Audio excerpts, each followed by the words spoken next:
Hey there, it's time for the show, the Tatiana Show, where you make friends and talk life and crypto.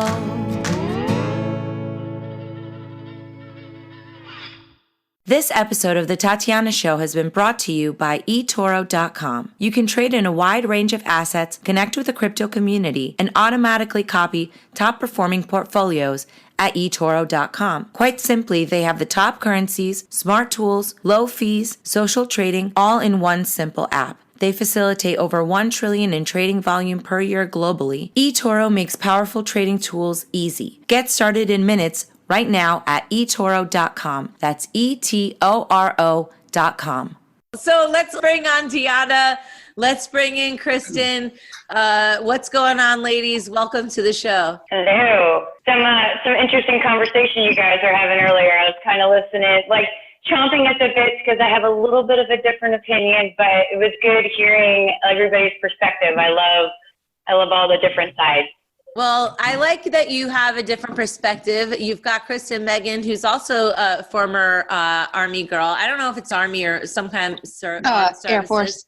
Air Force. All right. She's like making sure that things in the air are flying correctly. And actually, you've been talking about that for many years. So I'm looking forward to that. But we've got a couple more guys. And just I'm saying hi real quick to Sam. Hey, Sam, what's going on? Hi. So cool. Just wanted to welcome you guys into the chat. We've got a lot of people here on Prepperpalooza, so thanks for tuning in. Let's start out with Dionna. Dionna, you were just on the show. We were talking a little bit about what would happen if there was martial law. You've been listening into the show a little bit so far. There has been some kind of a military presence brought into the U.S. So far, it seems relatively chill. Sasha would maybe beg to differ. She had a picture with a bunch of tanks in her neighborhood in D.C., so that's a little scary for some people. Not to make you the official voice of the Army. The compassionate state. Yeah. So what's your thoughts? How are you feeling about what's going on right now? How are you feeling about the state of the world and the U.S.? Well, okay, so it's kind of interesting. I like to live in my own little bubble. So if I'm speaking from personal experience, everything going on doesn't really affect me that much. So I work every day. I homeschool my kids. I just don't go out as much as I used to. And I'm more or less just kind of figuring out financially how I can position myself to take advantage of all this. But if I watch the news for 5 or 10 minutes and I keep up on the stats just to kind of know what's going on, people are going crazy. Why? Because they're bored. Boredom breeds just badness. It's something that we always encountered in the Army. And when soldiers or people don't have anything to do with their time, you have that negativity bias, right? So we automatically go to the bad. We automatically worry. And if you're not actively trying to get ahead of that, it could really suck you in right now. What I think is really interesting as well is as much as everybody hates being inside and doesn't want to do it and complains about everything, there's still a ton of people not doing it. And so the longer we prolong who's staying in or, who's going out, you're just going to keep getting these up flares and people overreact and then people get mad and then they don't listen and then they go out and then we get an up flare and it'll just keep repeating itself. So I'll let you guys jump in too, Kristen and Sam. I don't want to suck up all of it, but it's definitely interesting times we live in. That's for sure. Kristen? Wait, by the way, you all have never met Kristen. I don't know if you've ever been on the Tatiana Show. So just if you could give us a little bit of background. You've just been doing some cool live streams. I caught one the other day. I was super high that day. Anyway, it's legal here. So I met Tatiana, I don't even know, years ago, during the whole Ron Paul movement. I spent 9 years on active duty in the Air Force. I became an Air Force whistleblower on 2 different issues, which had to do with unethical operations. I'm an environmental and occupational toxicologist. So those of you that are familiar with the OSHA, EPA, the Nuclear Regulatory Commission, those things, I basically made sure that the Air Force was compliant. But, the government's its biggest polluter, and they're the worst at following their own rules. So I just realized it wasn't for me and decided to kind of just blackball myself by saving a lot of people. So I've been real vocal about health and safety issues I left active duty in 2010. So it's been a while. And one thing I can contribute to this chat is when I left the Air Force, I worked for the VA. And actually in the VA, part of my contract job was to run a decon line for Chicago, meaning in the event of chemical, biological, radiological, any sort of pandemic, we would run a decon line and help to take city overflow to the VA that I worked at. Now, what I find really odd is I understand that the VA is part of the federal government, but hospitals are supposed to have contingency plans for up to 30 days to handle this type of mass hysteria or pandemic. They have to be able to survive 30 days without power, have all the PPE in place. And when this thing came down, I thought to myself, I understand the shortage of masks because when around the world, people started kind of getting a little scared and buying things from Honeywell and 3M. But the fact that a lot of medical facilities did not plan for this blows my mind. It's actually a part of their inspection. So I can't fathom how this happened. I know it's been going longer than 30 days for a lot of places, but something just doesn't seem right to me. I'm not saying that I don't think this is real. I'm just saying right now I think it's exposing a lot of people who have flown under the radar of not being compliant with planning for something like this. So yeah, I've had discussions with friends who've worked in the medical industry, and in their own places of employment, they were told that there were contingency plans for dealing with major viruses, and you know, they've been given booklets and pamphlets and training. And then when it came down to it, the supplies just don't exist. Like, where did all the money go? Where's the stockpiles for this stuff? So a couple things, right? So I was in the Army, and I'd run decon stations as well. It was part of my job as being a medic and being prepared for the biological chemical warfare. So I don't think anybody anticipated having so many people needing intensive care. It's not that they weren't prepared for it, but how many hospitals have thousands of respirators? One. Two, we're not the first country to go through this. So when all the other countries started having their flare-ups, a lot of the supplies went to those other countries and or were made in those other countries. So it kind of put a big stop on the supply chain. And then once it started flooding, you know, the hospitals, it became overwhelming. I will tell you, I'm in Houston right now. I actually called Houston to volunteer to go to the hospital to help. And they're like, nope, we're good. We got everything we need. We don't need any help. And I thought it was really weird that they didn't at least take my name or a list, or because New York is screaming for people to come and help. And it's like, why would other places not be that prepared as well? I'm in Austin. I have a couple friends who work nurse per diems. You know, they're on call, and neither one of them have been called in.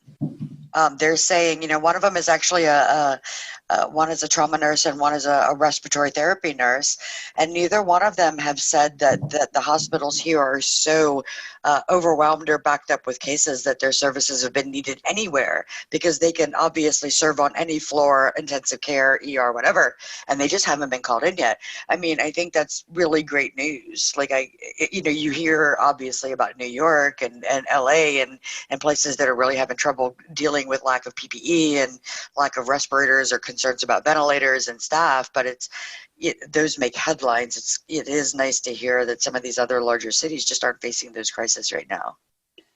So another issue, it's kind of like when you talked about how some places are saying, oh no, we don't need your help, and then other places like their ICUs are overwhelmed, and I have friends who work in healthcare, and I tend to only believe the people that I know firsthand, because we're all like my cousin's uncle's brother's neighbor, you know. It's not to say those aren't true, but I kind of like to be confident when I'm sharing a story. So I have a friend in Colorado.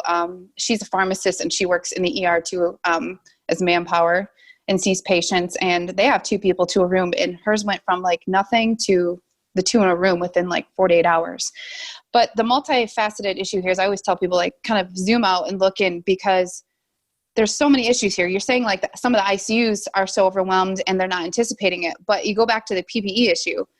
So when I worked in healthcare, I'm like the person that managed the respiratory protection program. Every time an employee would get hired, I determined whether or not as a day-to-day operation, they'd be wearing an N95 mask or something called a PAPR, a powered airified purifying respirator.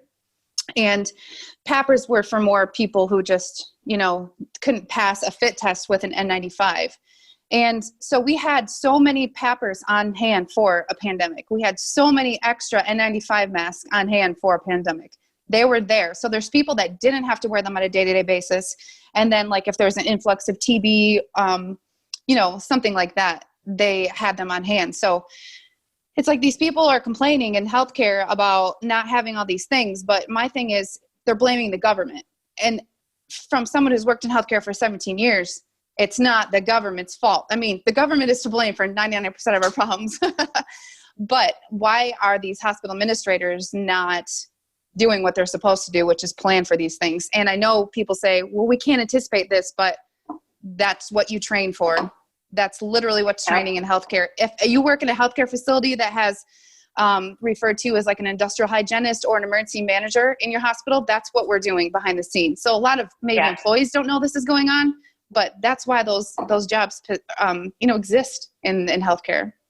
Sure. Well, it comes down to money, right? As much as you don't want to think healthcare is a business, healthcare is a business. And it sure is. Do I want to have all these masks on hand with expiration dates that I have to buy more of every single year to stay compliant for worst case scenario? And we haven't seen a pandemic like this ever, right? I mean, I know people go back and forth with numbers. Is it the flu? Is it not the flu? Is it this? Is it that? But the truth of the matter is, where we were able to isolate early, those numbers are significantly lower than the places that didn't. And you don't want anything like New York, right? So real, not real.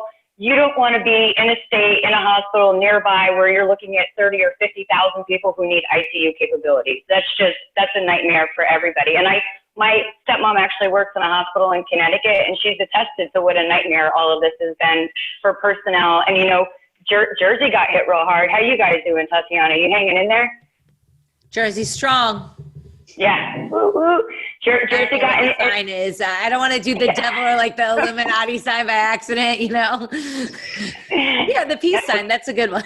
Hey, maybe you'll be allowed to pump your own gas now. Hey, listen, that's the best part of New Jersey. People. No, it's not. Oh, I love it. I never want to pump my gas. Left-hand turns.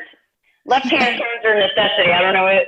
They're need to be broken. We can do those. No, we can do right on red. New York does that. But Sam, you actually are also a nurse, right? I mean, you're in the crypto space. You're doing a lot of different interesting stuff, but you have a nursing background, right? What are you hearing from your colleagues? Oh, man. Well, I was a home health and hospice nurse for 12 years. And so I would say that the healthcare system was never prepared in the first place. I mean, we had so many needs and deficits as it was, on a day-to-day basis. This just really is taking, we need to take major action right now, the healthcare systems anyway, if there's going to be an influx of ICU visits and whatnot. But we've had a couple cases here. I'm in Wichita, Kansas.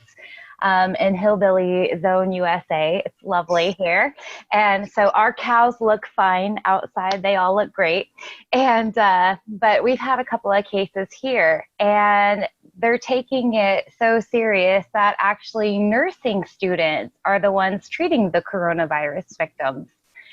So, I mean, it's because I guess the nursing school, and they feel that they're very trained. I mean, if you take proper PPE precautions, like you're going into surgery, you're going to be completely okay. So I guess a lot of people that have worked in the medical field and they've worked in the hospitals, a lot of nurses, I don't see a lot of my colleagues freaking out. They're just like, oh, they're sick. We got to take those precautions. And they're not doing this crazy mass hysteria, and shutting down the whole country. They're just like, oh my goodness, maybe we shouldn't have a lot of big events. Maybe we should all kind of stay home for a little bit. So that there's not such a need to open up huge, ICU units in the hospital and make it entire floors, So that's kind of what I'm hearing from a nurse's standpoint. So from a crypto standpoint, man, it sucks. We can't travel or do anything, and we're all poor now. So. Right. Although, do you guys find it interesting at all that Congress tried to slip into the number 3 package, the digital dollar, that was going to be their means of distribution because the current fiat system can't handle the delivery of the money that they need to push out, how quickly it needs to go? Well, remember, they always demonize things before they decide to use it themselves. So it's just like, well, not to change the subject, but so I blew the whistle on geoengineering. It's like they demonized it and now they admit it. So it's like they have to make sure they take an idea and they bash it and then they flip it around and try to sell it to you as this grand idea. And, you know, of course, all of us are in the background like, hello. Well, the thing of it is, I wrote the book on, the only book right now actually on stablecoins, and the federal banking system has been experimenting with digital assets since as early as 2015. So JP Morgan, actually, their token has been into play in some of their northern banks in America since 2017. So they were trying to shut us down a lot, you know, and stop it all. And then, you know, this whole time they were kind of building their own digital assets. So yeah, they still are. There's a bill that's getting ready to go forward. I think it was supposed to go in March. I'm not sure if it made it, but it was going to ban stable coins, right? Because the digital dollar is not a stable coin; it's the dollar. That's the reasoning behind it.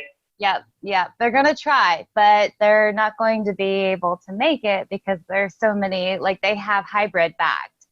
And so if they algorithmically back it, and then they also fiat back it, you know, they'll be able to weave through some of those laws that they have, that they're trying to put in place right now. So they may try to tackle them again in the future, but we'll see. Yeah. So I don't think they could handle it yet. I don't think the plan out to build a digital dollar is anywhere near ready. Like Ethereum couldn't handle the distribution of all U.S. payments at once. Exactly. And they were talking about making an ERC20 compatible token, and then they can't hold it right now. And you know what? We already do. We already have a digital asset. I mean, Tether is the most highly traded cryptocurrency there is, and that is a fiat-backed cryptocurrency. It is backed by the US dollar. So there's no... Apparently. Tether was made in a GoCoin office. Whoop, whoop. There you go. A little shout out. There you go. I would say, I mean, I don't advertise. I try to be very unbiased, but I like Paxos a little better. I'm just saying. No, than Tether. The problem with all these coins are you're still open to massive inflation. You don't know. First of all, you've got double problems. You don't know what sort of fractional reserve they're sitting at, and then you don't know what's happening to the bank. What bank is holding this money? Because it's usually not audited, because the banks don't want everyone to know that they are holding those funds. And then if someone does a big drug deal in the Tether, then they might freeze the bank accounts. The government could get sick of it. It's just such a dangerous crypto to be holding too much of it. But even though it's traded a lot and it's useful. Hey guys, we've got a couple other people waiting in the wings. So I just wanted to say hi to Alexandra. Hey Alexandra, how are you? Okay, she's going to say hi. And then we've also got Dianna Zinni waiting with some music for us. Hey people.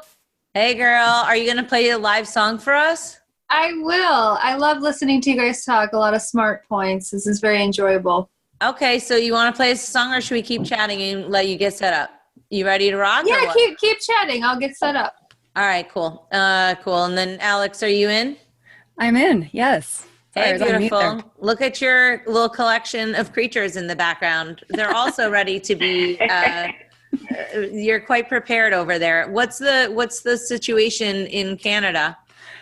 In Canada, we have kind of a soft quarantine, so we're encouraged to stay home. It's interesting because I think it's essentially a hard quarantine, but there's no real penalty for going out. So people are going out, but they're just being respectful of social distancing. So, you still see people running, but it's weird when you go hiking, you see like maybe one or two people, and people are like right on the other side of the path. So it's a little different than how it's been before. It's very strange. It's a surreal thing to not see any of the businesses open. For me, that's the strangest thing.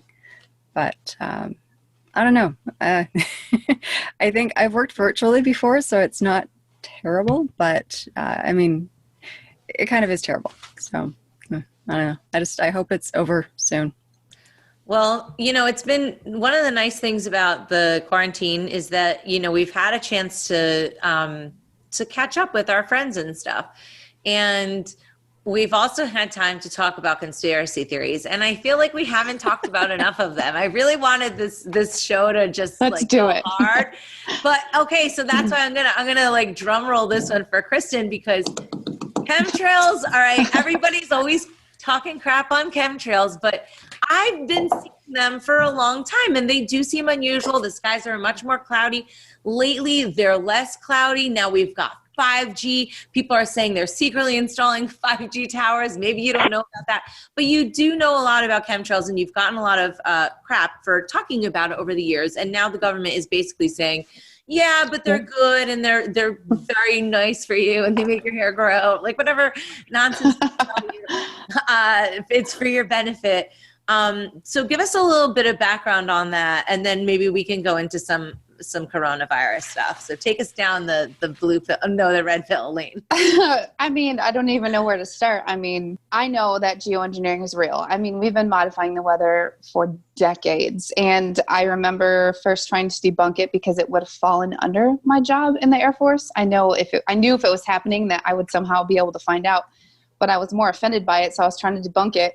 And when I was trying to debunk it, I was like, oh my gosh, this is really happening. Because just so the audience knows and everyone here understands, one aspect of my job was I approved all chemical procurement, and we had to follow every chemical the Air Force ordered from cradle to grave, meaning why do we need it, where's it going, who's using it, who's trained to use it, how are we disposing of it. And then I started finding all the stuff that had to do with stratospheric aerosol spraying. And then when I started asking questions, of course, that's when I started being told that I'm mentally different and how they can take my daughter away from me. And at that moment, as someone who's never gotten in trouble in the military, I was like, I've uncovered something that's ruffled some feathers. So fast forward 3 years in federal court, I spent getting whistleblower protection. So when I deal with trolls that are like, it's not happening, you just want 15 minutes of fame, I'm like, I would have done probably a Kim Kardashian sex tape if I wanted 15 minutes of fame. I definitely don't like being known as like this fraudulent person, and a lot of people don't even think I was in the military. Like, it goes way deep, but I know what happened. I know what I saw, and it left the military and it's now contracted. And I've seen a lot of people, a lot of my followers will send me pictures and stuff and videos saying, I'm sure you've seen the videos of comparison of pollution in the background, and a lot of people are saying it's because cars are not on the street, which can be a contributing factor, but a lot of it is that, people are like, holy cow, we're seeing blue skies for the first time in years consistently, not just a day. So yeah, I mean, with everything going on with the FAA and everything, I don't think that they're allowed to even continue those operations. Not that I think the government follows its own rules, but it's definitely not essential. I don't think there's a need to modify any weather right now. So wow. So you think that's why they're doing it? They're spraying in order to change the weather. That's the only reason? Because I don't think they're doing such a great job. The weather isn't always very nice. I believe that's the originating factor. One thing in the military is always, how do we incapacitate the enemy? How do we create a disadvantage? Going back to Vietnam, flooding everything. That's all documented and admitted. And then a lot of it, I think, when you go to the tests that were done in St. Louis, spraying things from rooftops, I definitely think that we experiment on our own people. But as far as what I know and what I can attest to, it was for weather modification, and it was to experiment. Insanely enough, years later, after I came out and spoke about it, the Weather Channel did a whole series on different ways they were trying to mitigate and change the weather and stop earthquakes and steer tornadoes. So that's why they started to sell it to us like it's normal. But as far as the whole population control thing, I can't really speak to that. And I'm not saying nothing surprises me when it comes to world government, but only what I know is that it was done for weather modification and to help. I think there was a giant fail in doing that, as you can see with the California droughts a few years ago. And, there's a lot of stuff when you're dealing with just the stratosphere aerosol spraying, and then you're dealing with HAARP. And then you brought up 5G. I'm a radiation safety specialist. So when I see all this stuff with the 5G rolling out, I'm over here cringing because everything that I've been trained in radiation safety is not being followed with that 5G. So it's like all these invisible exposures that people don't see. I'm over here like chomping at the bit, because I just think everything that I have to make sure people are doing, we're not doing. Like the government is just allowing things to just fly through the wayside because it's money, all the lobbying and telecommunications lobbying is just insane. Well, some people say that 5G is not all that it's cracked up to be. So my father works in telecom, and he says that 5G is kind of used as a marketing technique right now. They say, oh, it's 5G, but they're not always using the same types of frequency, I guess.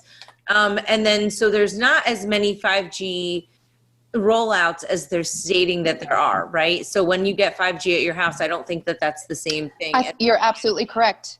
You're absolutely correct. And the reason I know that is because when you're dealing with putting up any sort of tower, it has to be voted on by your local municipalities. And I see those all the time because I'm the one that goes in and yells at them they put up a tower to increase a communications line for like handheld radios.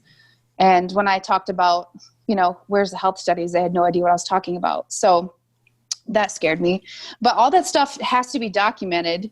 And I think all these companies, like today I was thinking about canceling my DirecTV and going with a different company.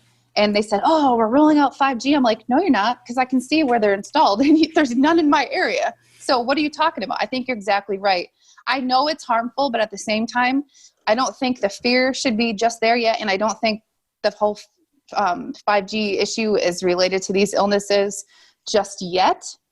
Because of that. I think it's just all hype. Like they're selling, like we have it, it's almost like a Ponzi scheme, Yeah, that's what I saw. And then I saw that in Houston, they had put it out. But one thing that's sort of anecdotally going around that community, and you can also find videos of this on YouTube, is around the 5G installations, all the plants are dead. And that's definitely not a good sign. So we'll keep an eye on that. I don't know. I also heard that they're keeping us all inside because they're going to put up all the 5G boxes. I don't know if that's going to happen, but I do think this is going to be a great way to usher in a lot of surveillance. They're already talking about using our data to track our temperature, to make sure that we're not virus carriers. They really want to monitor every poop, every bodily function that we have. It needs to be documented and studied by who knows who. Obviously a little bit scary.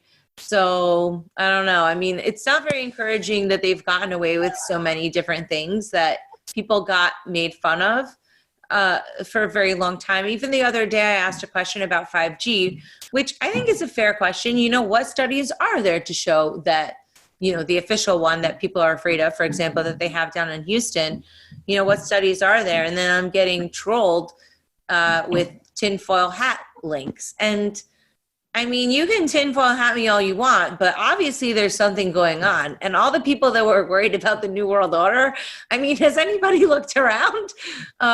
This is, total, I mean, this is what all it's here already. Yeah, we're already there. Well, one thing I want to add real quick is that what I've seen personally is a lot of my family members do not align with my lifestyle. My mom is super like me, but my family and friends locally are now starting to see why I am complaining about so many infringements upon our rights even prior to this. I know like a week ago, we had the local elementary school teachers drive through in a caravan and honk to the kids, and they, wrote on their windows and waved to everybody just to provide some normalcy for the children. Then I saw today in Kansas, I believe, the cops pull over the caravan and was like, I don't know if they got ticketed, but stopped the caravan because it wasn't essential travel. So people like that, I mean, I feel like the teachers need to use that next year in their civics classes. But I mean, people that normally don't notice this stuff are kind of waking up to, wow, how much do we sacrifice? And it's an eye opener. Do people care? What do you guys think? Do people care about this stuff? What's the vibe on the streets wherever you are? Are people caring about freedom? I care now. I didn't know that Kansas thing happened. I'm so disappointed. My ex-husband is a Kansas cop. That does not make me happy. I don't think anyone cares where I am. It's like the trendy thing is like, stay safe, stay home. You're crazy if you make it about anything else. And Kristen, like, you're speaking to my heart so deeply. So thank you for sharing all of that. I've kind of just resolved to contemplating what's the most helpful thing that I can do at this time, because talking about freedoms was falling on deaf ears. Because I also like that we're seeing everyone attempt to work together. It might be under a false pretense. We don't really know. But I am seeing outpouring of love and support between human beings. So, it is kind of nice. But yeah, it's not a popular freaking opinion where I am or the circles that I run in. And so I've had to ask myself, like, how does it serve me to have a conspiracy theory? And I think that a shadow side of me, I speak a lot in emotional terms, a shadow side of me will use it to have a false sense of security and superiority, like, oh, I know what's going on, but you don't. But then I think on a very real level, if you're in touch with your own emotions, you, from a very young age, could look around and be like, this world is fucked, And then that leads you to the right information. It leads you to communities like this or alternative currencies where the truth starts to be uncovered and you're like, oh, I wasn't crazy. We were being lied to. But for someone that maybe just doesn't have that deep capacity for desiring a better world, they're just going to be like, oh, what a great idea. Yeah, you should track me so less people get sick, and it's like a sweet naivete, but we're not living at the capacity that we could be. Yeah, things just don't need to be this way. That's how I feel about it. They're already tracking us though, so I'm not sure why that's all like suddenly a point of contention, because if anybody has one of these with Facebook or anything on it, you're being tracked, whether... Good point. Right. Well, I don't think it's suddenly a point of contention. I mean, the CCPA, the GDPR, those things are now, GDPR is now 4 years old. We were just talking about this on Gulchcast that we recorded last night. Zoom is coming under fire because as technology scales, as application scales, then the problems with them come to light. The smaller user base, the fewer people who are tech savvy using them that are looking for holes. So as Google got bigger, as Facebook got bigger, as their business dealings got shadier, then those holes in security and the exploitation of data came to light. Just like what is happening with Zoom right now. They went from 10 million active users to 200 million, and now 2 states are looking at investigating them. It isn't that people don't care about their data privacy, data security being tracked. It's that nobody goes out of their way in the tech industry to point out these flaws and these abuses until it becomes an issue that really puts people in danger, like it did under Facebook. So it's not that this is a new thing. GDPR is 4 years old. CCPA is 2 years old. And Zoom is now under investigation for some of the same lack of concern about data security and privacy. Yeah, and I don't know if you, okay, I'm not a conspiracy theorist, but can you hear me okay? By the way, I changed my microphone because it wasn't. Yeah. Okay, good. So I'm not a conspiracy theorist, but in my mind, I'm always analyzing situations, right?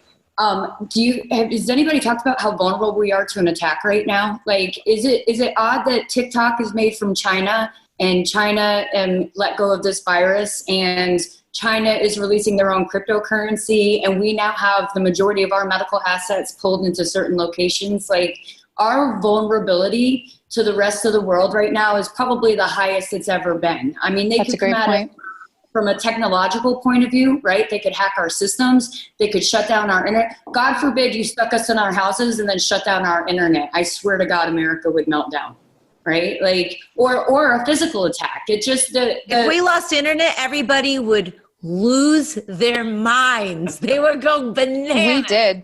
We did here in Michigan. Were there riots?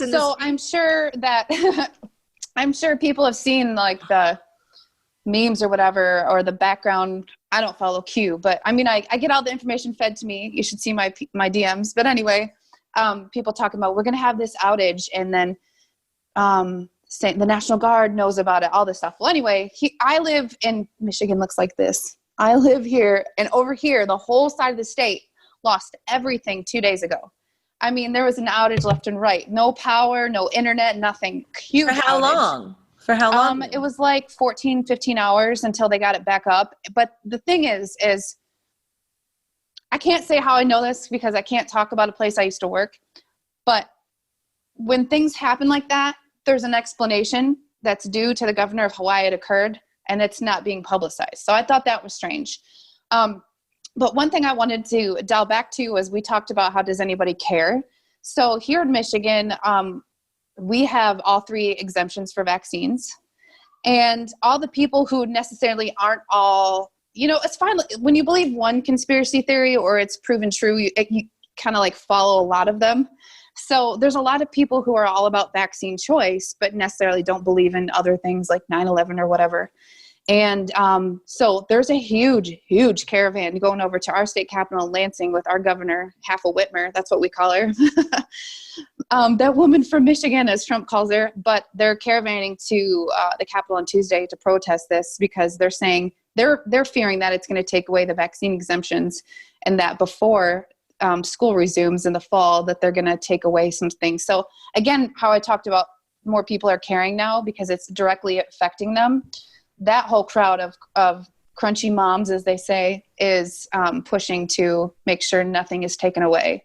So I warned them, though, it's insane here. People are getting pulled over. I have a family member that was pulled over twice within an hour and interrogated on what they were doing. And it's nuts here. They're all about generating that revenue here. Well, I think I saw the governor of Michigan. He said that one of the things that was so alarming, again, total hearsay. So I'm not there. I don't know anybody at the hospitals, but one of the things that was the most alarming about the virus was they went from like nobody having it to almost max ICU capacity fairly quickly, right? So it's not so much that 80% don't show the symptoms, it's the 20% that get so sick they could almost die. And if we don't reserve those capabilities to save them, then people are going to die unnecessarily, right? And I think that was the biggest concern in Michigan. I think is on poise right now, numbers-wise, to surpass. I think we're 3. You're number 3, and I think you'll surpass Jersey. It is just shooting up on. But then again, there's tons of reasons for that, right? Who's being tested? When did the tests go out, right? So there's not to create mass hysteria, like all of a sudden all 14,000 or however many are in ICU. But I think he said the majority of that, right? And so where do you want to save people from almost dying? And oh, by the way, from what I understand of this, it's not like I'm going to die. It's I'm drowning in my lungs from like pneumonia. So it's almost like waterboarding to death, right? Like it's miserable. It's a really tough way to die. And to circle back one more time, Tatiana, when you talk about tanks in DC, yeah, of course there's tanks in DC. You are looking at a possibility of mass hysteria of people attacking the White House. We're at a point where the White House is vulnerable right now anyways, because all of the medical assets are being diverted up north instead of in that normal area. So as one state hits a state of emergency, those states cover down. Now those states are at a more chance. And if they infected, then more states cover down, and you just start pulling resources from all these places, and somebody's going to pay at the end. Somebody's just not going to have enough. Tatiana, did anyone previously discuss the whole theory of people wondering if they've already had it? Yeah, we have talked a little bit about that, and there seems to be some speculation that this is a virus that people have already had for a little while. I mean, the thing is that I definitely was sick earlier in the winter, and I've had some nasty, weird things the past couple of years. I've been fortunate I didn't have a flu, but it's possible that there's been this going on. I don't know enough about that to say. I've heard some doctors speculate around that. Why? What's your thoughts on that? I think that I had it. Obviously, nothing's proven till you're tested. But I was in London in October. I went over there for an NFL game. And I posted about it because I was walking through a crosswalk and this lady legitimately coughed into my mouth. And I joked with my friend because her and I do the same thing. I was like, oh my gosh, some chick carrying a bioweapon just got me. And I'm never sick. Ever since I got in the military, I am never sick. So I came home. Right? Well, I had a stroke from a vaccine on active duty, but that's for another day. So that's why I don't vaccinate. But I was so sick like 11 days after I got home. And I used to box. I couldn't go to boxing. I couldn't go up a flight of stairs to do my laundry. I couldn't pick up my little daughter who's 4. I couldn't do anything. And I mean, I was like actively in my kickboxing. I couldn't move. It lasted 2.5 weeks. I remember it takes a lot for me to want to go to the hospital. I remember telling my husband, like, I think I'm dying. I couldn't even take in a full breath. And then I went to urgent care that's like inside of a grocery store here, and tested negative for strep and the flu. And she just said, there's a lot of like, pneumonia things going around, and just like telling me it's allergies. I'm like, okay, like this is not allergies. So it took, I did all of my natural supplements and I just waited it out. But I was this close to going to the ER and never been sick. And then my teenage daughter got the same thing. I was borderline taking her in.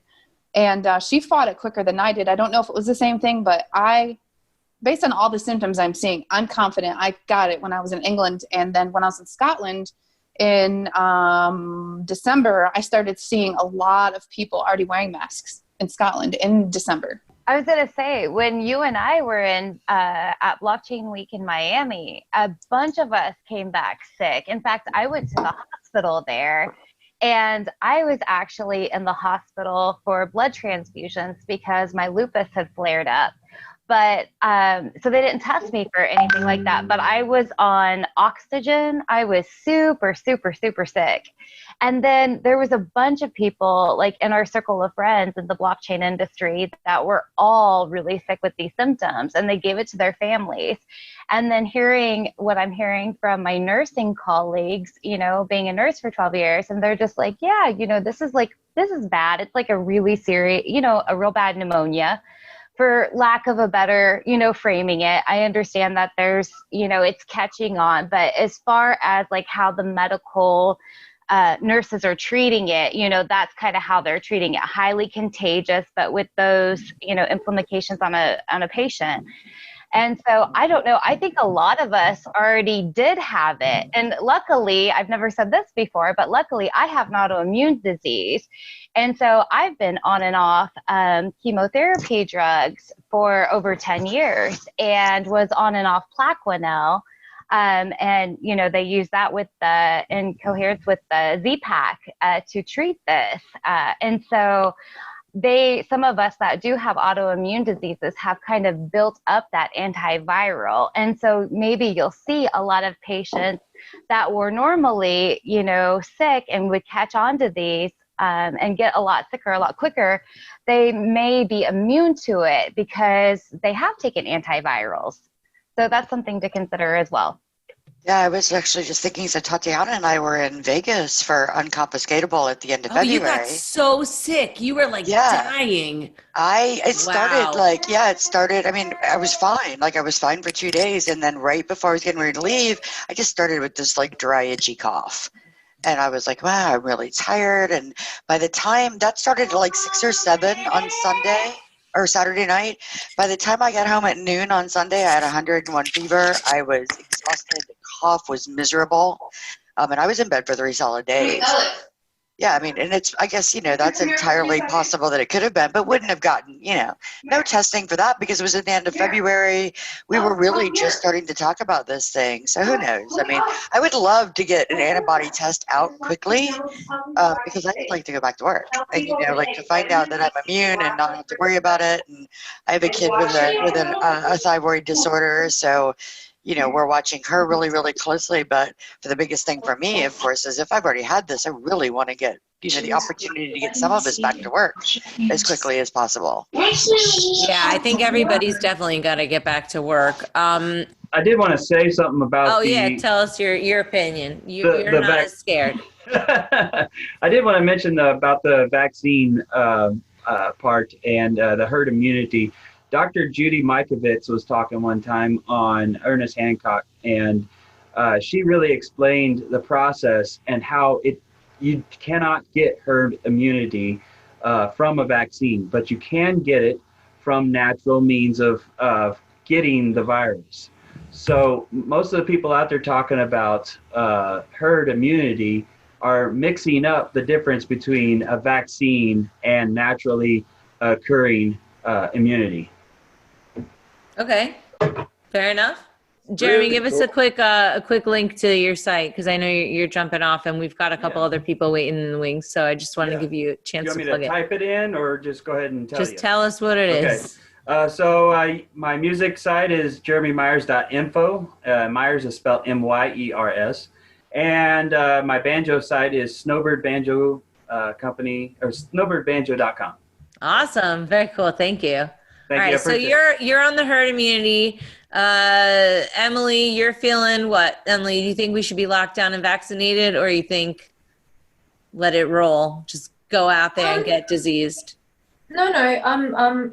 I think we should stay in and be safe. But something that concerns me about it is the long-term ramifications. And I don't hear a lot of people talking about it. If it was man-made, then is it sterilizing people? Is it doing things we're going to rock up, 4 years down the track and have some sort of ailment that's like, holy shit, that's because I had COVID, Oh, that's a good point. What concerns me about it.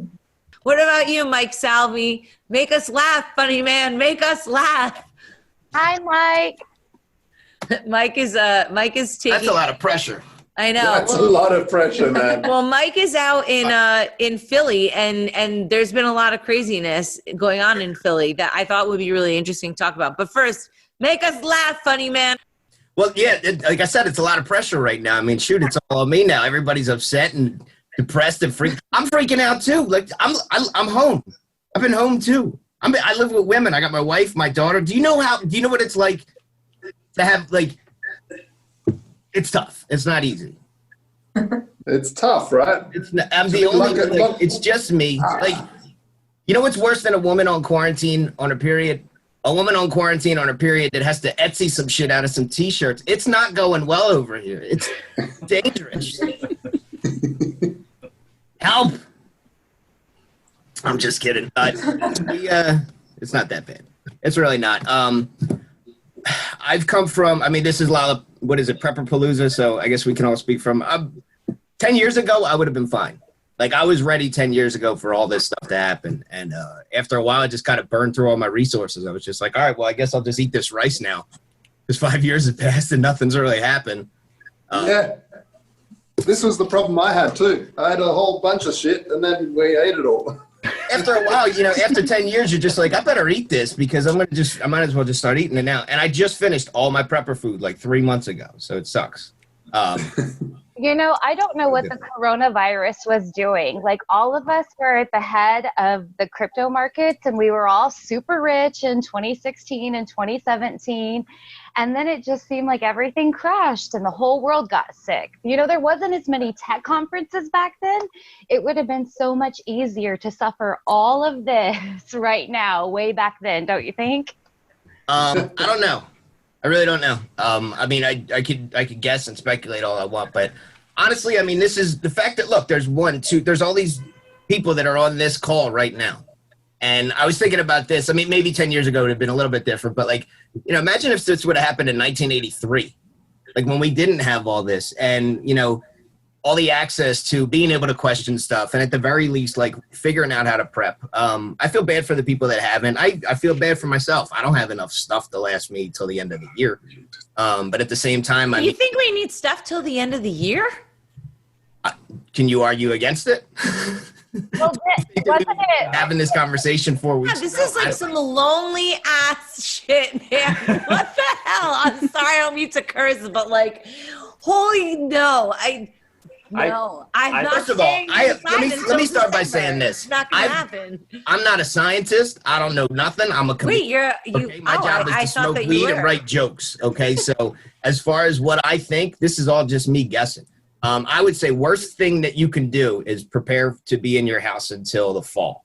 And if we're not, then you got a bunch of stuff left over and you can, you have all the rice and pasta and canned food and Chef Boyardee you can eat.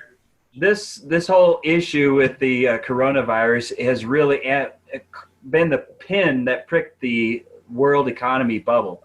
And so I think that this whole entire economy is going to get worse. And I think what Mike said, I believe is right. You need to have provisions for a year, maybe even 2, because of what's going to happen with the economy, not necessarily the shut-in. They're going to let you out in probably July or something, but eventually they're going to close it back up again. And I think we're going to go through this oscillation of quarantines over and over again. And I really do believe that you should probably have 2 years of storage. I mean, for me, I can't argue against that either. I mean, sure, the more the merrier. If you have a small apartment, that's not exactly very possible. I mean, sure. I'm thinking it's going to be a great time to practice fasting. Intermittent fasting and quarantining, they go well together. What I meant was, as you use something, you replace it. Like you were talking about, Mike, using up all your prepper food. That would have been a good time to replace it when you were using it up. No, absolutely.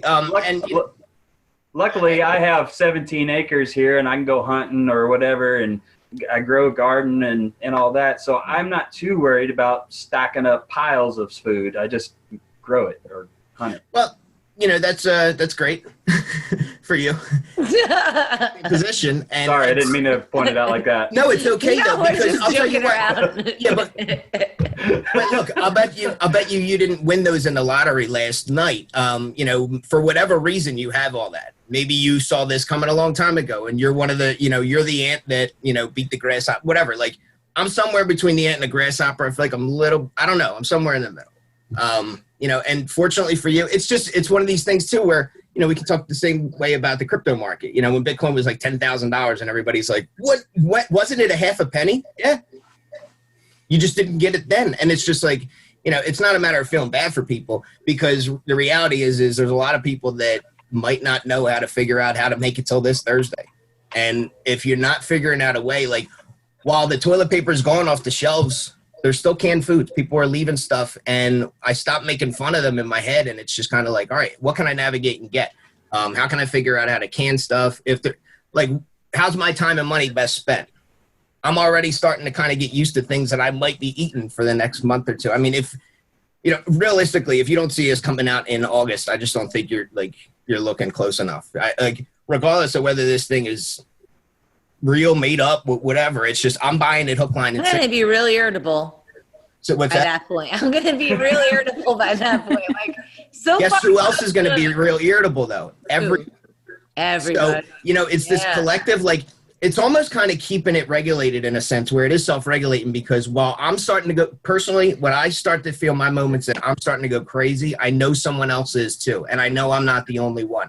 And I've been jokingly saying this, like, look, if the IRS doesn't even want their money for the next few months, no one's getting anything out of anybody. So there's no reason to give anybody anything. Like, even if you're being smart, why would you pay for your stuff other than being a moral person? So with all that being to just be a moocher. So, but with all that being said, I mean, everybody's all forced to the same like halt. And there's I don't know. There's a relief in that, at least for me. Well, that here I'm talking to somebody that's halfway around the world and somebody that's all over the place, and we're all like in the same exact boat. It's wild. My friends, I've dove, full-fledged into the comedy world, and a lot of my friends, their sole income is gone. I just started throwing shows over the past few months on a consistent basis, and we were turning shows out, like we were turning comics and people out like left and right, and all of a sudden that came to a screeching halt. And it's just everybody's affected, all of them. Are you changing it up and trying to do shows online? What I know, and what as long as I think everybody else understands, is stand-up comedy can't be done like this. I can't stand.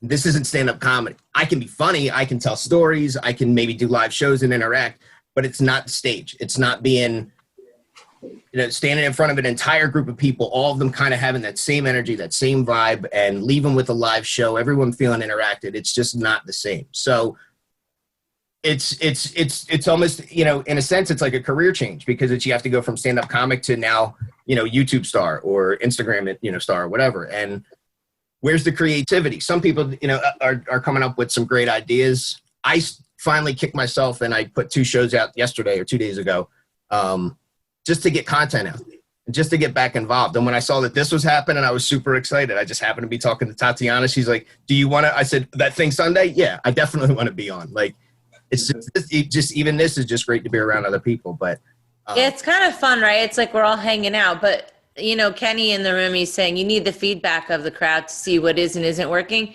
Absolutely. That's super true with comedy.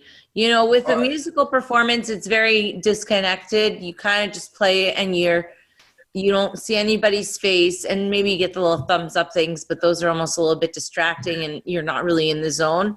But for a comic, I think it's even more difficult. I mean, my mother's a musician and she plays live concerts. That's how she's made her money her whole life. And I've gone on tour with her, and it's very, very different when like 3 people rock up into a little church or something. She's playing a harp and does sort of comedy and harp and stories and stuff. It's very different to when the whole audience is laughing and clapping and the whole vibe, it just bounces off each other. And I can imagine, comedy would be even next level worse. And you can see it with John Oliver. He does his show, right? You have this live studio audience, you get the feedback of the laughter, and you laugh as you're watching on television. The rush, the adrenaline rush that I was getting every time I was up on stage is gone. It's like my drug has just been taken away. I mean, like, to say it doesn't stroke your ego is you just be lying. I mean, so to get all that feedback all at once and from everybody, and when that part's gone, it's just like, you start like, I'm in the aisle at the supermarket, like trying to find something to make people laugh or whatever, even if it's from a distance. I went to go pick up a prescription the other day from the drugstore, and they were like, "What's your name?" And I was like, "Salvi." I had to do something just to make people laugh, and it worked. Did they laugh? Yeah, of course, because it was hysterical. I hope so. Some people really look like, it's like it separates the men from the boys. Some people are really wusses, and they're, Okay, that reminds me. So, all right, there was one joke that I told to 2 different people that one lady was not happy at all. The other one, they just cracked up. But I was in going up the toilet paper aisle, and there was nothing. So this lady looks at me and asks the most obvious but dumbest question. And what do you think it was? Was like, "Oh, they're out of toilet paper. Really?" And I said, "Well, there's none left here, but 2 aisles over is the magazine aisle. So, I mean, if you..." The look she gave me was just like, "How dare you?" Right? And then I was like, "Oh, that didn't work." So the next day I tried it again with this other couple, and they loved it. So it was just like... I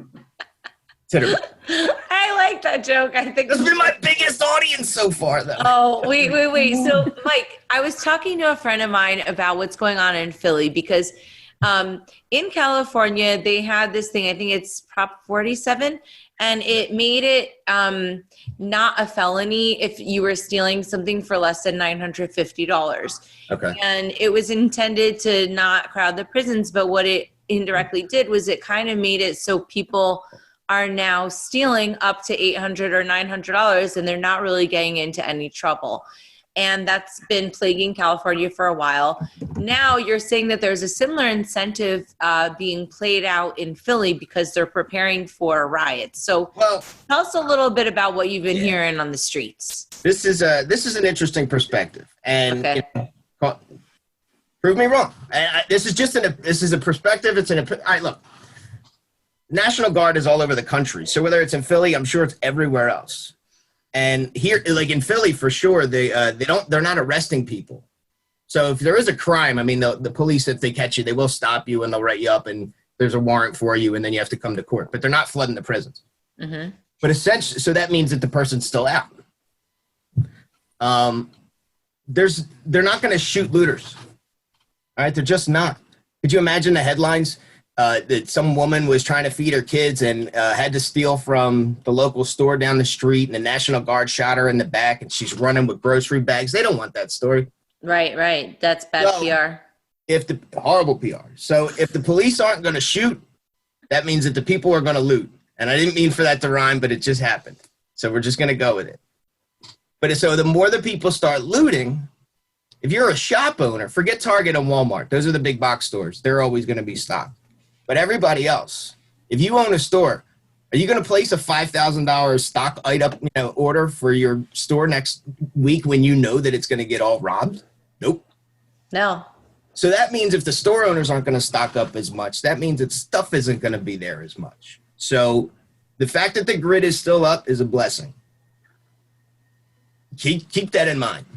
And while getting still good, because if they're already putting headlines out saying that they do not, it's going to get, these are supposed to be the worst next 2 weeks, and they do not want you to leave your house. without outright saying, don't leave your house. Mm-hmm. I don't think it'll come to that point. I think this is just going to stay like martial law light, whatever. But martial law light, that's just what everybody's looking for their springtime. Well, that's what, yeah, right. So, but with all that being said, I mean, you can freak out, or you can go, what can I still get? How can I still maneuver through this? And, you want to cover your face, wash your hands, do whatever makes you feel the most comfortable and gets you through this, because your mindset is really going to be the biggest thing. So figure out a way to find something to make you laugh, like, come on. Did the hospital ship, did you hear about this in New York City? No, tell me. To New York City.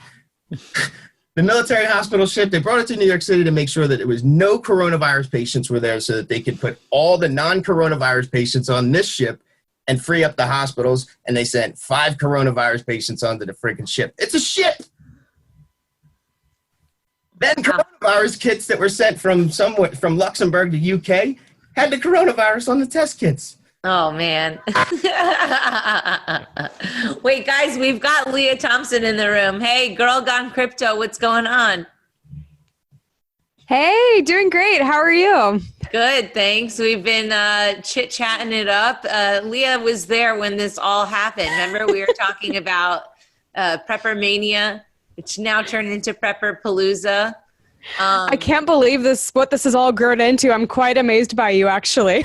Yeah, we've been having, like, some people couldn't even make it, but we've had a really meaty show. It's been going on, so we gotta like wrap it up at some point. But Leah, how are you feeling? Where are you right now? Aren't you like in the belly of the beast, but the beast has already been fed?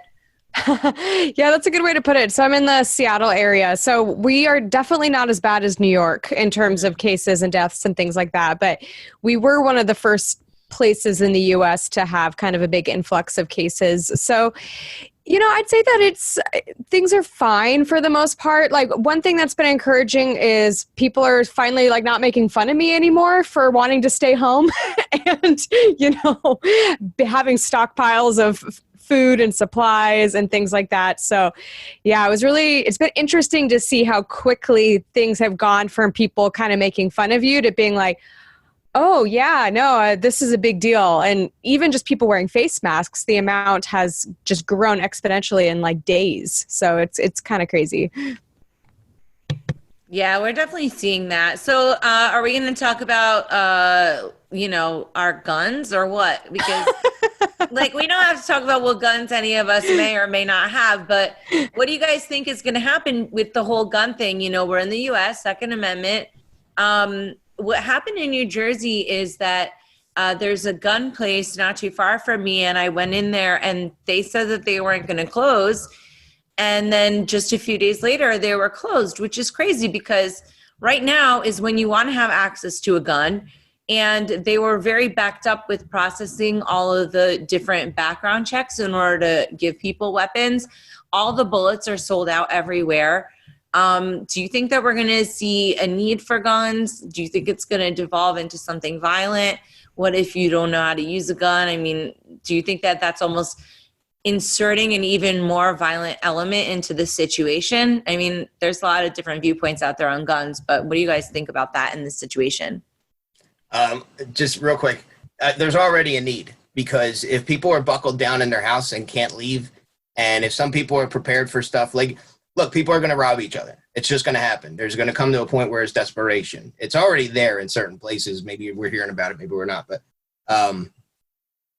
it's just, a couple pings as somebody's trying to sneak in your window, or just even sliding a rack, will make them run away. And maybe the next time they go to rob, they come down the street, they go. What's slide in a rack? Is that when you like? When you when you slide the rack back, and it makes the coolest sound in the world, and it goes. Maybe not, all right. Sound, but it's certainly a scary sound. Okay, got it. That so, tells people you mean business. Yeah, I mean, just for your own safety, only because somebody else has one. And that's the argument I've always made for guns, is that someone else, why do you need a 30-round mag? Because someone else has a 30-round mag. I don't know. I don't have a better argument, but that's just my argument. What about you, Alex? Do they have guns in Canada, or people are just like not worrying about that at all? Because it's a little bit of a different culture. I know Leah and I are on team gun. But what's going on in California, in Canada? We used to, but not as much anymore. You can still get permits. You can still get, I don't think concealed carry, but you definitely can get a permit, but it's few and far between. It's discouraged, I think. It's weird here in Canada. So we have our prime minister basically saying, please don't go out to the beach, and like strongly discouraging us, versus just outright saying like, this is not allowed. This is, not allowed.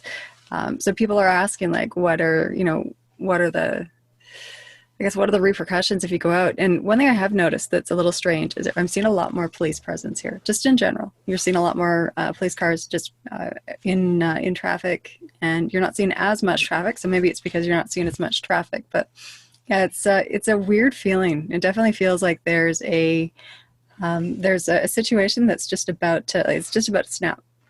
That's kind of the feeling I'm getting here. So well, hopefully there won't be any snapping. No. I mean, that's a lot of pressure on everybody, but it's funny. Like here in the U.S., I think we consider it a little bit more of an affront to our rights. What do you think, Leah? Yeah, I mean, kind of like what Mike was talking about even earlier. Like, I think that, there's a lot of people that maybe don't have a gun, don't have a way to protect themselves, don't know how to use guns. Or maybe it was you, Tatiana, that was saying that. Someone was saying, is that scarier if someone doesn't even know how to use a gun? And, like for me, I hope that I never have to use it, but being prepared doesn't cost anything, to have that kind of reassurance. But yeah, in terms of like it being an affront to our liberties, I think so far we haven't seen too much like kind of permanent damage, but I don't think that means that we aren't going to. I mean, we have so many instances where the government has set precedents in the past because of big national emergencies. Look at 9/11, look at, all these things that happened, all these rights we lost. Like, you can look back 10, 15 years ago and we had a totally different America, and so I think that, whether you think that government officials are, part of orchestrating some of this or not, or whatever. There's people on all sorts of, sides of that. I think that ultimately politicians are opportunists, and that this is probably an opportunity they're going to use to seize a lot of our freedom. So it's that's scarier to me than if I'm going to get the coronavirus or not, to be honest. That seems to be a theme. I think everybody on this podcast definitely appreciates freedom, and we're going to see how that ends up. I got to tell you, sometimes it's been fun with Corona because at least we're just not talking about Bitcoin all the time. Are you guys surprised that Bitcoin isn't to the moon right now? I mean, shouldn't we be rich by now? What's going on? Is when moon? When Lambo? I don't know. I'm actually pretty happy right now with the price of Bitcoin, considering that we started the year at about 6,900. So the fact that like we're pretty flat for the year currently is a lot better than pretty much anything else in the market. So I'm not too sad about it. So, well, I mean, with the halving coming up, we'll see what happens. Obviously, I hope we go to the moon, but at least for now, I feel like we could have dropped more. Yeah, it's been very stable compared to everything else. Yeah, Michael's been looking at the charts. Michael Horowitz, a good friend of the show and a good friend of mine. Michael, tell us a little bit about what's been going on in the markets. Michael's been looking at the markets for years. So what are the new records being set by the markets today? Well, the first thing to know is that nobody knows anything. It's uncharted territory. Everyone is speculating. We have a unique set of circumstances. However, I've been watching the U.S. equity markets, the bond markets, the currency markets, and they've been behaving as though they're in panic and being manipulated. And they also are closed for a large part of a week. And I've also been watching Bitcoin. And it has by far been most reliable, most stable, and most liquid financial asset in the world. And the fact that it's hanging around between $6,000 and $7,000 is remarkable. Remarkable. And, I wish I bought when it was at the 3, that little sweet spot. You can buy it if it breaks above 7,000 or if it breaks below 6,000. That's All right. my recommendation. That's a recommendation. Okay, All right? we got nice some. where it is now. Okay, gotcha. Yeah, I've been hearing the 7-6 kind of window from quite a few different people, actually. So, but it's really been holding on. I mean, I would like to have mooned, but that's not necessarily true. I think it's important for people who this is a great mass theft that's occurring, right? Essentially. And the government's giving out a whole bunch of money. So if you guys are getting money from the government, I don't know. I mean, I'm going to put mine in Bitcoin. And no, that's not true. I'm going to pay myself for like my actual work that I've been doing because, that's the conditions. But should I ever have any extra money left over, I'm going to do Bitcoin because I don't know if it's safe to keep money in the dollar anymore. Do you guys feel that the dollar is safe? And yeah, the dollar's so safe. They just made 10 trillion of them in the past. Easy. F Money week. printer goes. What does that tell you? Like 10 trillion. That one bill that they signed for 2.6, it wasn't 2.2. It wasn't 2.2. It was 6.2, and they all said 6.2. And he even looked and he's like, "This is with a T, right? Trillion. I can't believe it." 6.2. Don't forget before that, I was losing my stuff over. I was like, they just 1.5 trillion.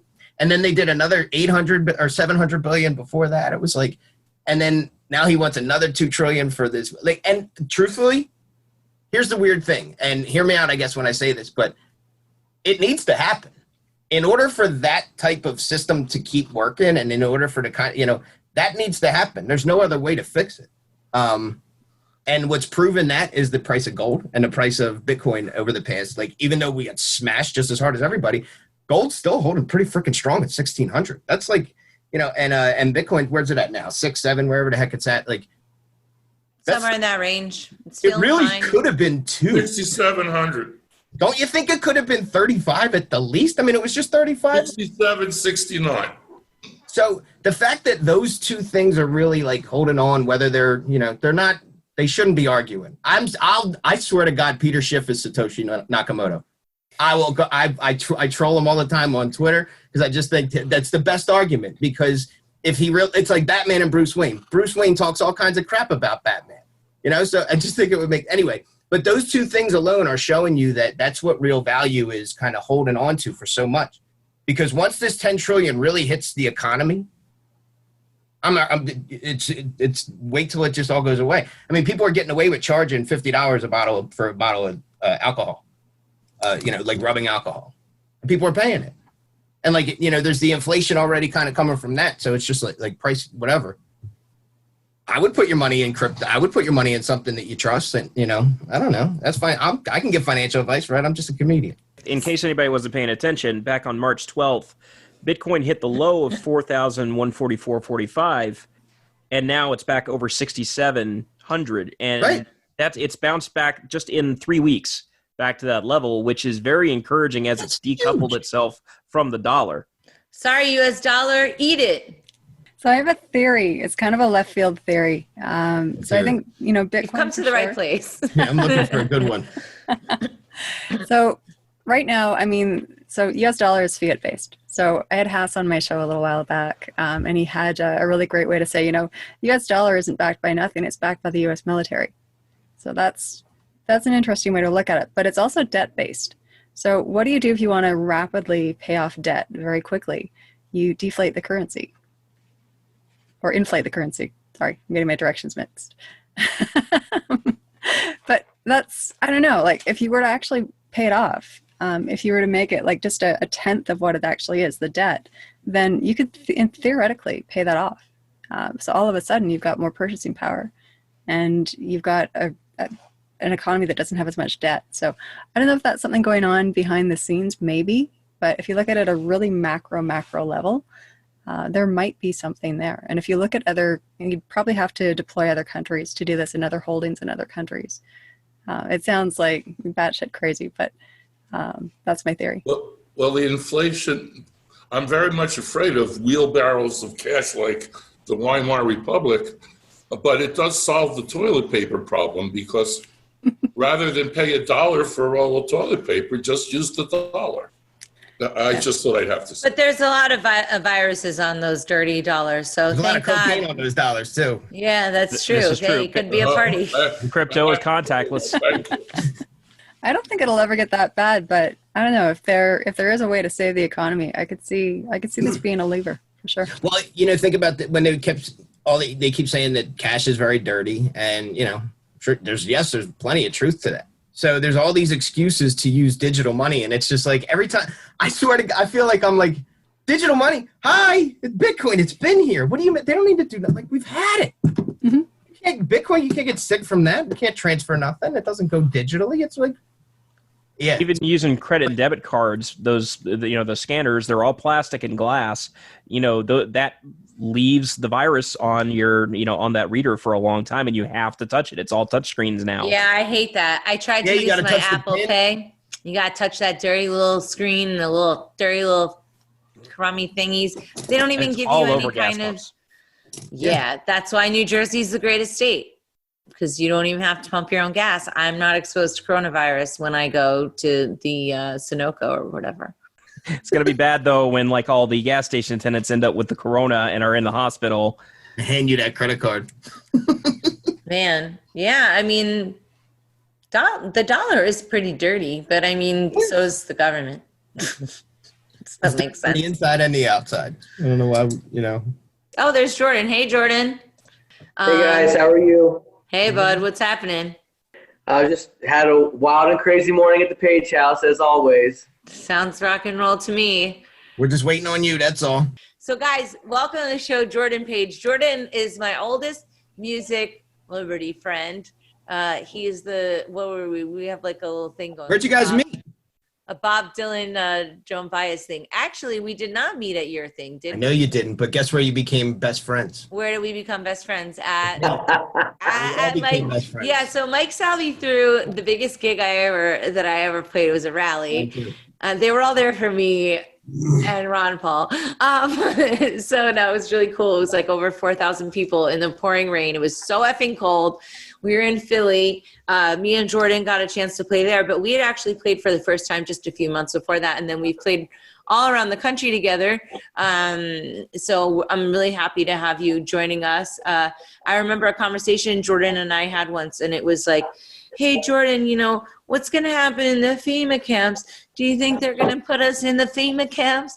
And he says, oh, no, honey, they'll kill us. And I was like, oh, okay. And so that was like meant to come from me, because we are the messengers. We must tell them. So there's a group out of Virginia that's like a Second Amendment group that's like it's like a PAC that just funded me to do a song about the red flag laws and the red flag of tyranny, which is a lyric from another song of mine. But so my favorite part of that is, down in Virginia, you can hear them rebels yell, you can pry my rifle from my bones and I'll see you in hell. Yeah, I heard that one. And to the cause of free men everywhere, will you stand and add your name, or will they load you in the nearest empty boxcar on the train? Oh, man. That's pretty intense even for me. That's just, song kind of makes me uncomfortable a little bit. Your music is always so uplifting and makes you feel good about yourself. We're at a point right now with this thing that we've been talking about this for 13 years. I've been talking about this since I first put two and two together. And it's all happening now, and people are just rolling over like it's nothing. They've accomplished this with so little effort. This entire complete militaristic martial law takeover, rolling tanks into cities, and it's incredible how a spirit of fear has gripped this country, and people are just sitting back and taking it because they're afraid. They're not thinking critically. They're not even trying to think critically. They're just people are suspicious of each other, turning each other in. I mean, this is freaking nonsense. At first I was concerned about the virus and all that stuff, and I'm not saying there isn't a virus. I'm just saying it is not at all what they're purporting it to be. And and like this is all part of a larger plan to implement the agenda, they, them, those, and their agenda, this New World Order agenda we've been talking about for years.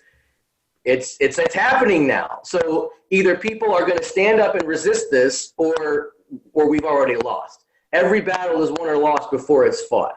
So if people aren't going to stand up and be part of the solution and think critically and bring sanity back to the conversation, then we're sunk. And so that's what we're here to do. That's why I'm here. But how do we do that though, right? I mean, like, we've got our Second Amendment rights, but nobody's going to just get up and be like, all right, I'm going to start shooting the government. I mean, what are practical steps that people can push back right now? Because it's not just the government getting mad. It's the other people in your community screeching that you're going to kill them all by going outside because they're all petrified. So it's not like I think if our rights are being taken away under different circumstances, people would have a little bit more of a pushback.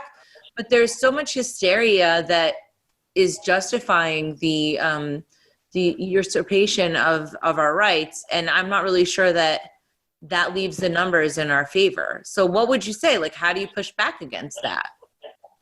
Well, like as with anything, education is number one. Like our failure to properly educate our friends and neighbors and our communities has led to this kind of thing.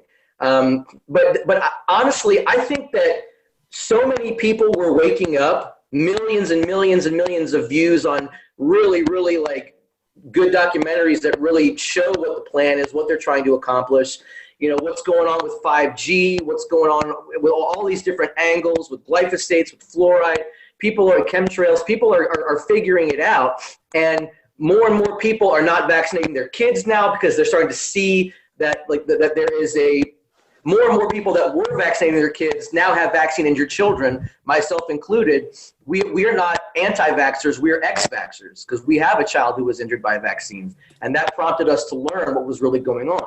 And we've been trying to educate. I think so many people are getting educated that they had to expedite their plans for this takeover and this financial global reset because it was getting out, the education component of this was getting out of control. It was becoming unmanageable. So the only thing that they can do is use this fear technique to make people forget or at least keep people suppressed for a time so that they can set up their militaristic takeover in all the major population centers.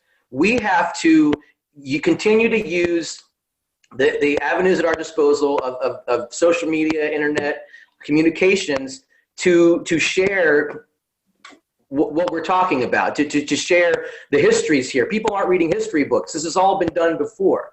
Something that a lot of people don't know about, you may have been talking about this today, I'm not sure, I've been all over the place today, is, back in October, the Gates Foundation funded and sponsored this simulation called Event 201.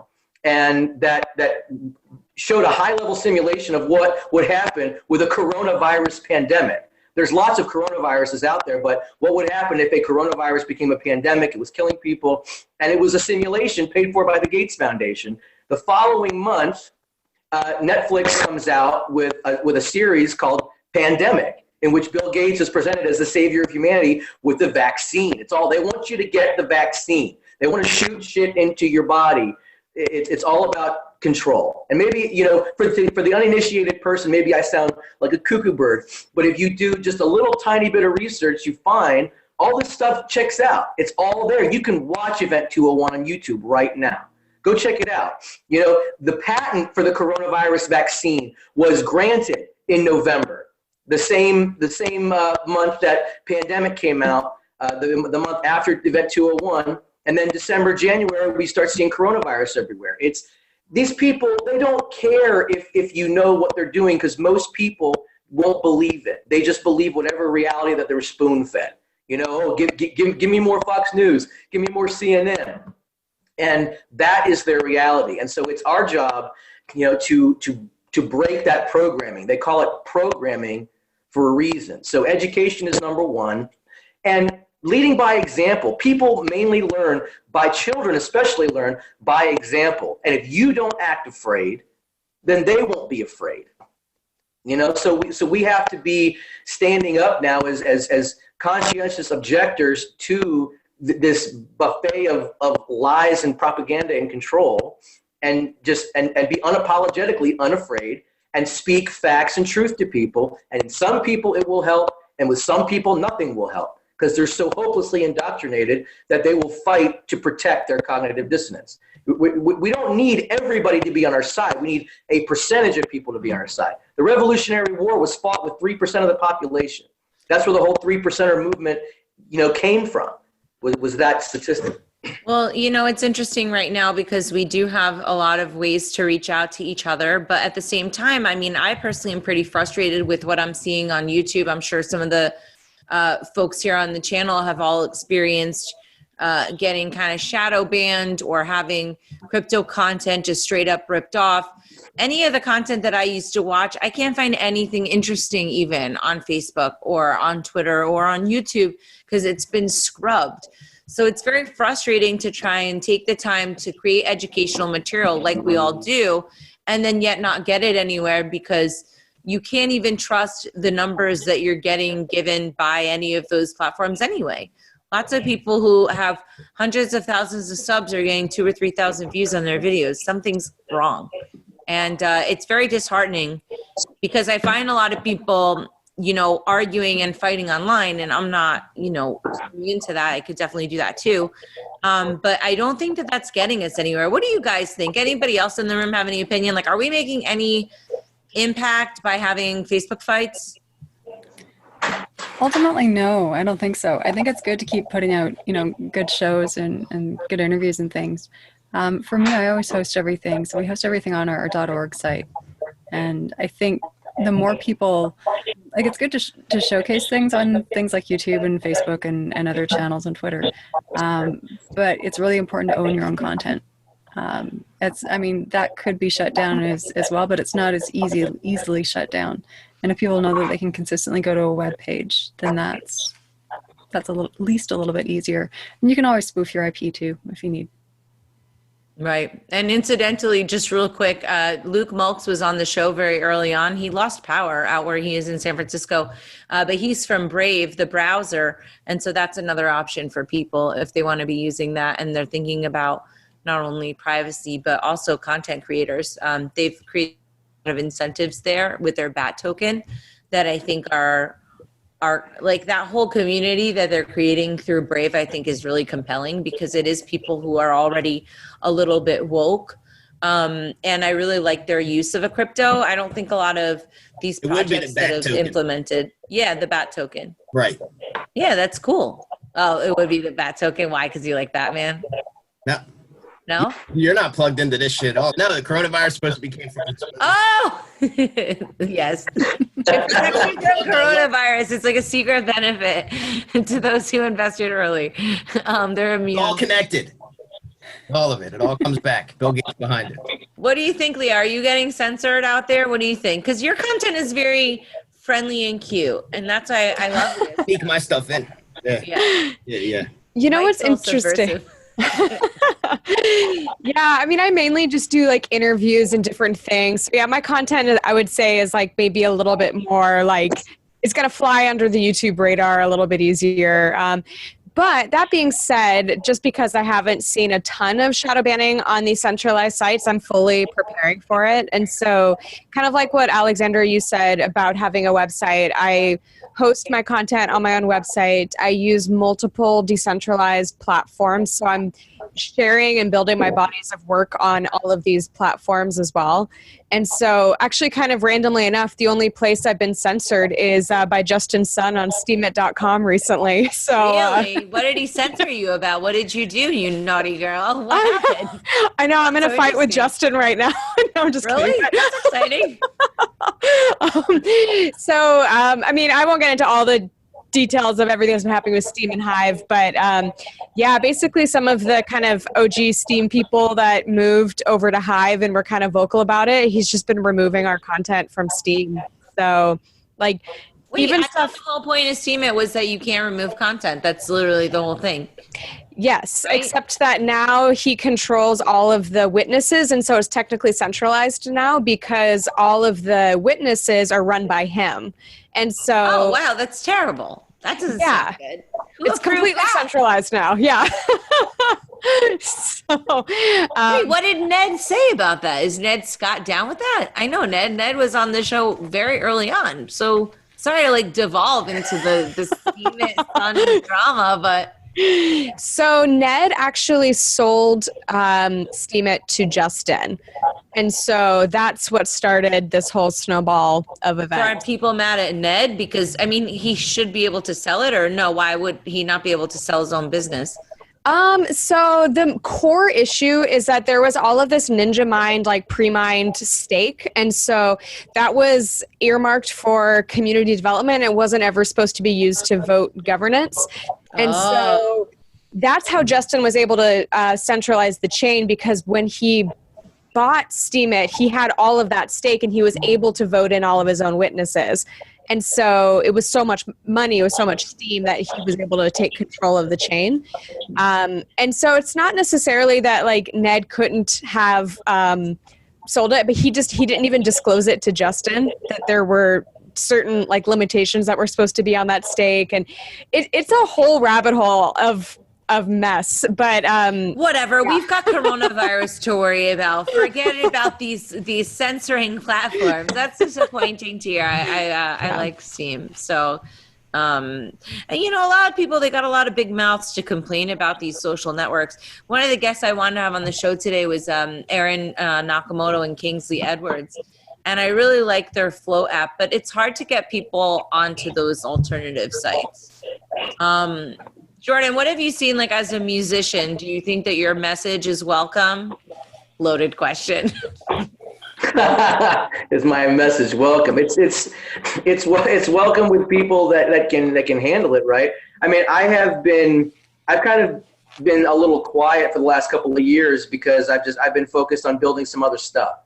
You know, I'm a partner in a blockchain development company that we're based in the Philippines, and we're doing some interesting things over there. We're trying to build a blockchain ID system and a voting system so that people can have the private keys to their own identity and not have it in a centralized government database, which is the exact opposite of what we have now here, and worse, what they're trying to implement here. Music, I haven't written too many songs until the last 3 months, and I've been writing tons. So I feel like, you know, the Holy Spirit has been, you know, inspiring me to really jump back in the water and be speaking the truth again.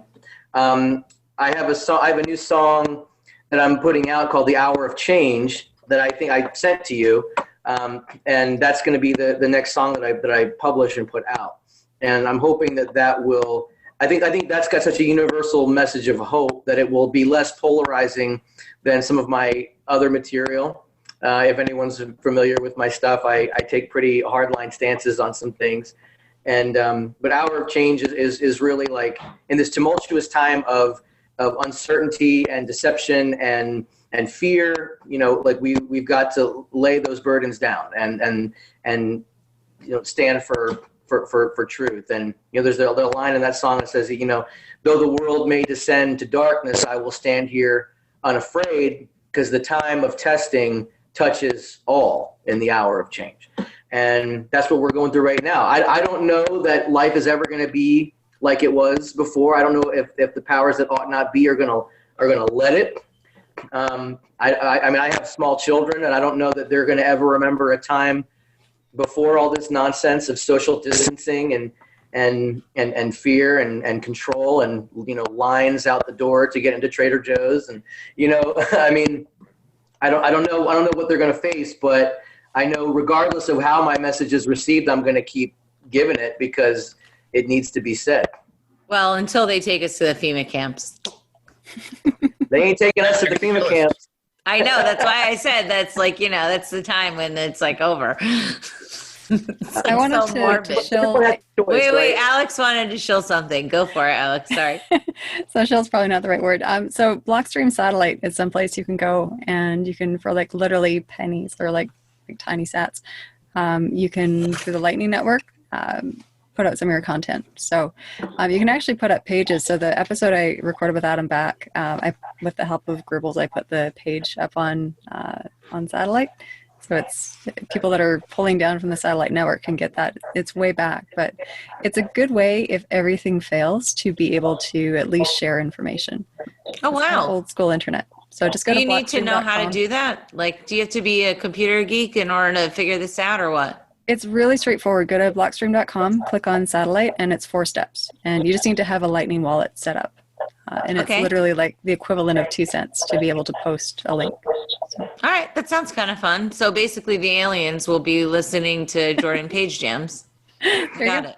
Yes, and your interview with Adam. Mike, what's your site? Plug your stuff.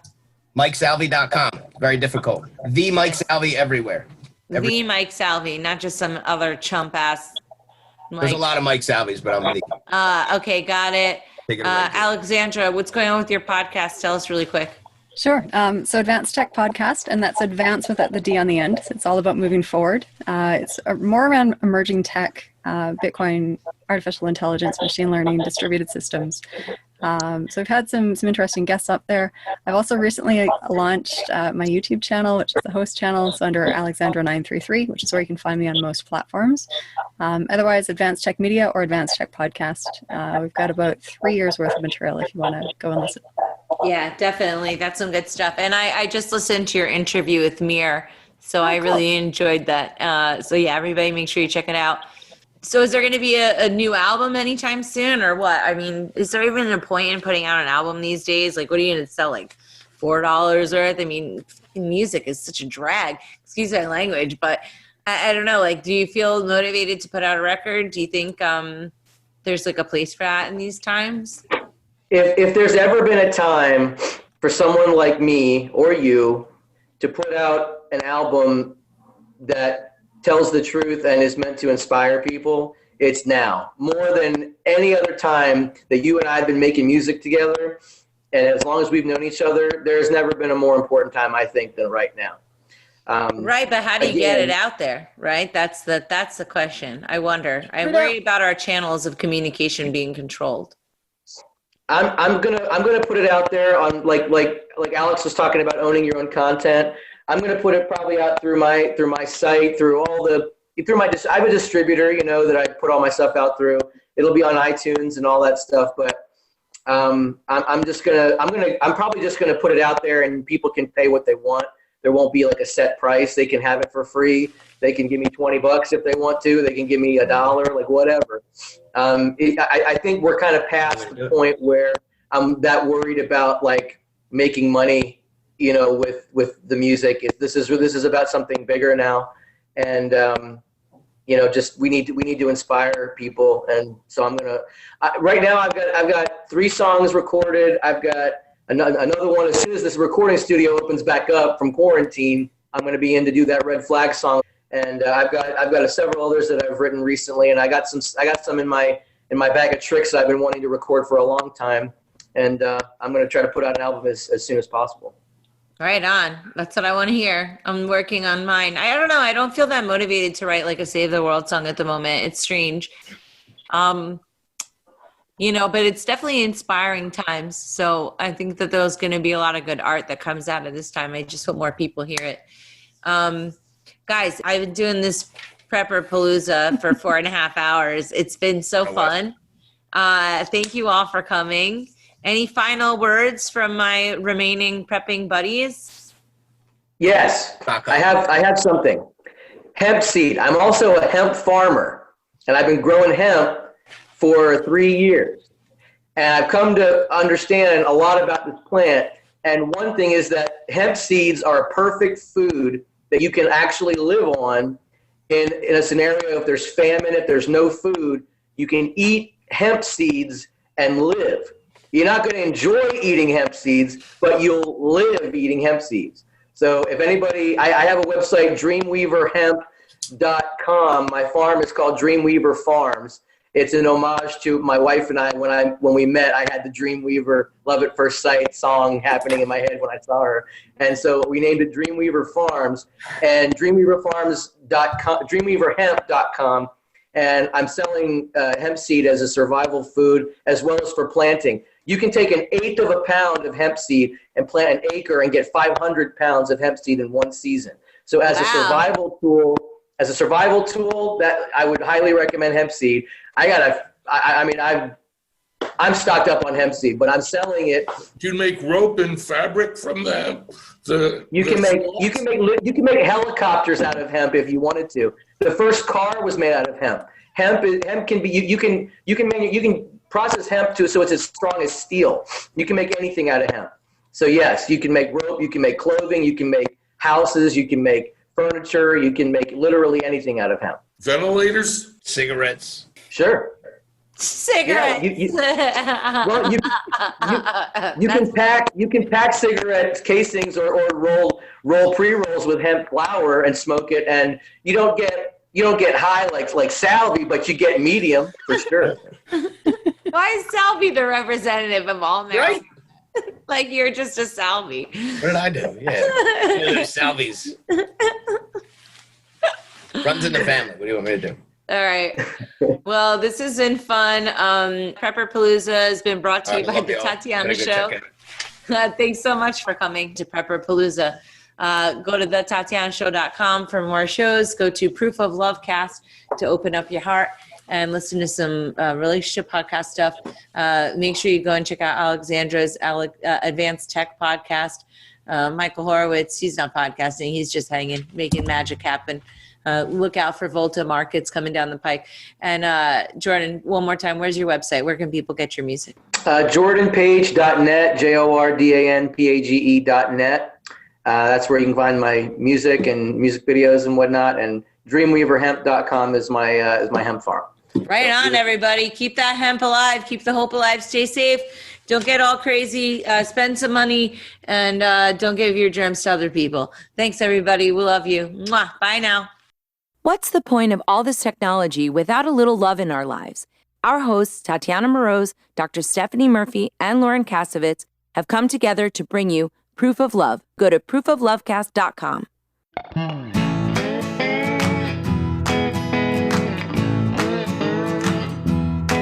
Hey there, it's time for the show, the Tatiana Show, where you make friends and talk life and crypto. We gotta think and reflect and use lots of intellect with our hearts when we work together. I know that it can be so hard out there, looking all around and saying that life ain't fair. So that is why we will fight and stay up late at night, listening to the Tatiana Show.